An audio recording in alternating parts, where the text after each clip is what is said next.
বলছি শোনো না, বন্ধুরা বলছিল না একটু সবাই মিলে ঘুরতে যাবে। কি বন্ধুদের সাথে ঘুরতে যাবে না? কোনো বন্ধুদের সাথে ঘুরতে যাওয়া হবে না। এই বন্ধুরাই না তোমার কাল। চুপচাপ ঘরে বসে থাকবে, ঘরের বাইরে একটা পা রাখবে না বলে দিলাম আমি।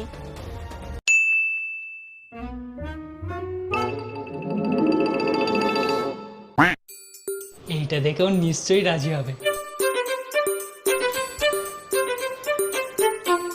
বলছি শোনো না, এটা তোমার জন্য। গোলাপ দাও আর যাই দাও, বন্ধুদের সাথে আমি ঘুরতে যেতে দিচ্ছি না। খুব শখ বন্ধুদের সাথে ঘুরতে যাবে।